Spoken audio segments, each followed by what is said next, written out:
오늘은 베드로전서 3장 14절부터 17절까지의 말씀을 함께 나눠보겠습니다. 제가 봉독해 드리겠습니다.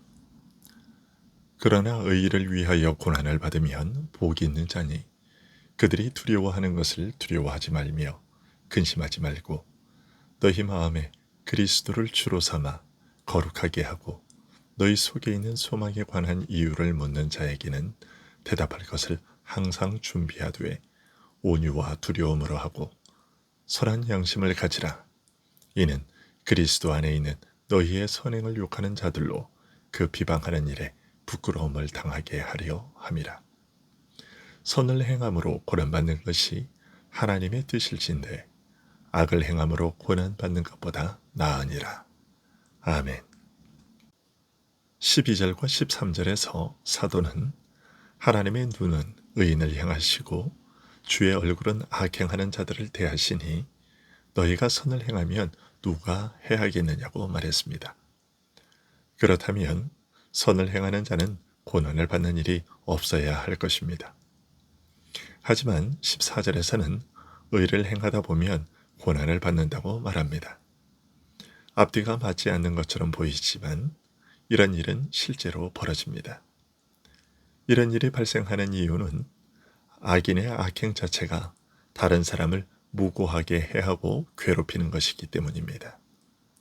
하나님의 통치가 완성에 이르러 모든 악이 사라지기 전에는 선이나 의로움 때문에 어려움을 겪는 일이 있을 수밖에 없는 것이죠. 이런 상황에서 신자는 어떤 자세로 살아가야 할까요? 14절은 먼저 의를 위하여 고난을 받으면 복이 있는 자니라고 가르치고 있습니다. 의를 위하여 받는 고난이라면 오히려 그것이 복된 것임을 깨달으라고 말하고 있습니다. 이런 마음은 의로움이 다른 어떤 목적을 이루기 위한 수단이나 조건이기 이전에 그 자체가 복되다는 것을 아는 사람이라야 가질 수 있는 마음입니다. 하나님을 거역하는 악은 그 자체로 불행한 일이며 하나님의 뜻을 따르고 순종하는 의로움은 그 자체로 복된 것입니다. 설령 의로움 때문에 고난을 당한다 할지라도 이것이 의를 위한 것이기에 복되다고 여기는 것이죠. 또한 그들이 두려워하는 것을 두려워하지 말며 근심하지 말라고 말합니다. 이것은 이사야 선지자가 이스라엘 중에서 하나님을 믿고 의지하는 자들을 향해 했던 말입니다. 세상이 두려워하면서도 어쩔 수 없이 따르고 의지하는 대상, 즉 수많은 나라들을 닥치는 대로 정복하고 짓밟는 아수르와 같은 강력한 세상 세력을 두려워하여 떨지 말라는 것 뜻입니다. 베드로 사도는 이사야의 이런 가르침을 그대로 인용하여 우리 믿는 자들에게 권하고 있습니다. 하나님을 알지 못하는 불신 세상 세력이 너희를 미워하고 비박하면서 너희의 선행과 의로움을 비난하고 짓밟는 것을 조금 더 두려워하지 말라는 것입니다. 대신에 오직 그리스도를 마음의 주로 삼고 그를 거룩하게 하라고 권합니다. 15절에서 너희 마음에 그리스도를 주로 삼아 거룩하게 하고 라고 말하고 있습니다. 이사야 선지자는 신실한 자들을 향하여 권면하되 하나님을 거역하고 외면하는 자들이 두려워하는 것을 너희는 두려워하지 말고 오직 너희는 만군의 여호와를 거룩하시다 하고 진정 두려워해야 할 대상으로 여기라고 말하면서 이에 하나님께서 신실한 너희에게는 거룩한 성소가 들으실 것이지만 그를 외면하는 이스라엘에게는 걸림돌과 올무가 될 것이라고 했습니다. 베드로 사도는 이 말씀을 우리에게 적용하되 바로 하나님께서 시온의 걸림돌로 두신 그리스도, 하지만 우리 믿는 자에게는 하나님께 나아가는 성소가 되게 하시는 그리스도를 너희의 마음속에 주로 높여 섬겨야 할 분으로 삼고 거룩히 여김받게 하라고 권하고 있는 것입니다. 그리고 15절 중간 이후에 너희 속에 있는 소망에 관한 이유를 묻는 자에게는 대답할 것을 항상 준비하되 온유와 두려움으로 하라고 말하고 있습니다.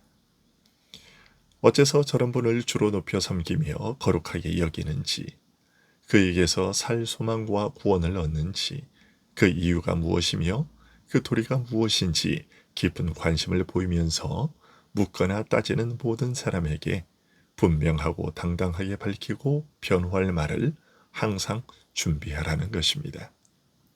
하지만 그들이 무지하여 불신앙으로 비난하고 핍박한다고 해서 너희도 같은 태도로 반박하지 말고 오히려 온유함과 겸손함으로 보잘것없는 죄인에게 긍휼과 은혜를 베푸신 주님을 기억하고 두려운 마음으로 대답할 것을 준비하라고 말합니다. 그리고 무엇보다 선한 양심을 가지라고 권합니다. 이것은 우리 믿는 자들은 양심을 따라 행동한다는 사실을 암시하고 있습니다. 로마서 2장 15절은 그 양심이 증거가 되어 그 생각들이 서로 혹은 고발하며 혹은 변명하여 그 마음에 새긴 율법의 행위를 나타낸다고 말합니다.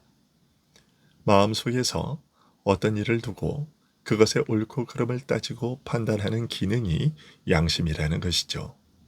즉, 양심이라는 것은 사람으로 하여금 그 속에서 무엇이 옳고 무엇이 그른지 따지고 판단하여 마땅히 행해야 할 도리가 무엇인지 일깨우고 권하는 심적 기능인 것입니다.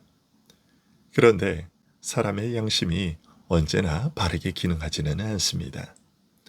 이런저런 영향을 받아 더럽혀지기도 하고 연약하여 손상받기도 하고 심지어 악해지기도 해서 악한 양심이라고 말하며 사람들이 자신의 양심의 소리에 귀 기울이지 않고 외면하거나 떠나기도 하며 심지어 화인 맞은 것처럼 무감각하게 될 수도 있음을 알리고 있습니다. 그렇기 때문에 이런 것과 대조하여 본래의 순수함을 그대로 간직한 채 제대로 바람직하게 기능하는 양심을 두고서 선한 양심, 정결한 양심, 아름다운 양심 등으로 표현되는 것입니다. 하지만 우리 안에 있는 소망에 관하여 그 이유가 무엇인지 묻는 사람들에게 대답할 말을 준비하되 온유와 겸손 그리고 두려운 마음으로 준비할 것을 말하면서 선한 양심을 가지라고 권하고 있는 것은 단순히 양심을 따라서 행동하라는 뜻 그 이상입니다. 우리의 양심 자체가 이러저러한 영향으로 변화되어 더러워지고 악하게도 될 수 있기에 본래의 순수함을 잃지 말고 선하고 아름다우며 정결한 모습과 상태에 계속 머물도록 권하는 것입니다.